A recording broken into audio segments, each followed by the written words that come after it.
Good morning. This is another audio episode of Is It Monday Yet? Let's talk about what happened last week and what's coming this week. November is here, but October went out strong. The S&P 500 managed to squeeze out gains for the week, about 2%. And here's the thing. We closed October with the sixth straight monthly gain for the markets.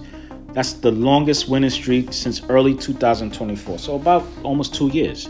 With all the volatility and noise, markets are doing really well. In spite of the tariffs, in spite of everything, markets are doing well.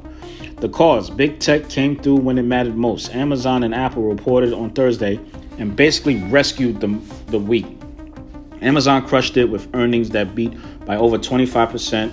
AWS, Amazon Web Services, their cloud business is firing on all cylinders. And despite the massive outage we had back on October 20th, their growth in cloud is robust. Second to none.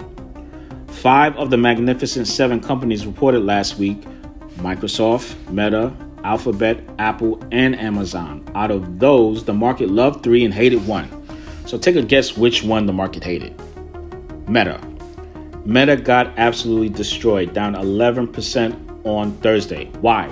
Mark Zuckerberg basically told Wall Street, we're spending somewhere north of 70 to 80 billion on AI infrastructure this year, and next year we're spending even more. The market looked at that and said, that's cool, but when do we see the return? Which is a fair question. And that's what it comes down to. Shareholders are going to want to see some ROI on all these AI spending ventures. Microsoft also disappointed, not on earnings, but the Azure cloud commentary wasn't as strong as people hoped. And suddenly everyone's wondering if the AI spending boom is starting to lose steam.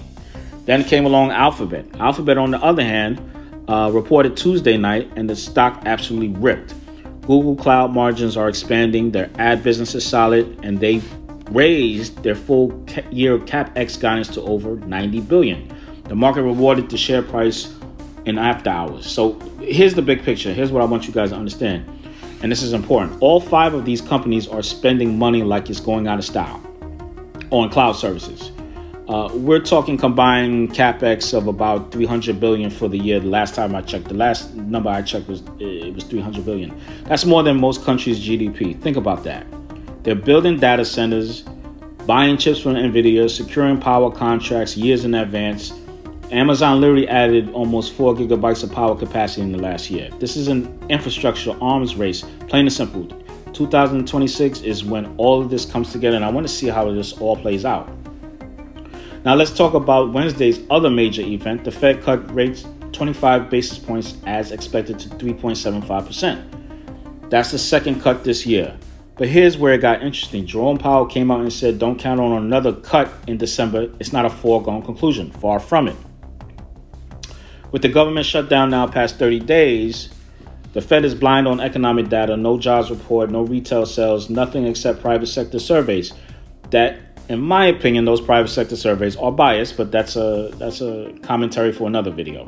And the CPI report that we got just before the about October 24th, about 2 weeks ago. Now, with that said, what's my opinion? I predict Jerome Powell will cut rates in December. Powell is leaving the door open based on something ridiculously crazy happening. He's going to cut. So he's just pretty much saving himself just in case he can't cut and something unexpected happens. But he's definitely going to cut. On the international front, Trump and President Xi of China met in South Korea, their first face-to-face since 2019. They reached what I'd call a partial truce in the trade war. Not a comprehensive deal, but enough to take the temperature down for now. China is going to pause those rare earth export controls they announced on October 9th for 1 year. That was a huge leverage for China since they control about 70% of global rare earth supply. Stuff that's really important like semiconductors, military equipment, EVs, you name it. In exchange, Trump's cutting fentanyl-related tariffs from 20% down to 10%. China also agreed to start buying soybeans again, which is the lifeline for American farmers who've been getting financially crushed. Trump canceled a threatening 100% tariff increase that was supposed to hit on November 1st. For now, it's a ceasefire and it expires in a year. So what's on deck for this week? We have earnings from Plantair, which is coming out on Monday. The key will be their AI business. We have earnings from Uber coming out on Tuesday.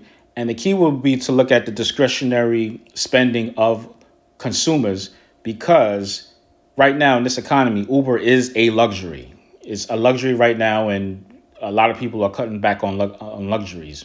And on Wednesday, we have Qualcomm, and we'll get an update on their chip business. That's it for now for Is It Monday Yet? And I'll talk to you guys next week.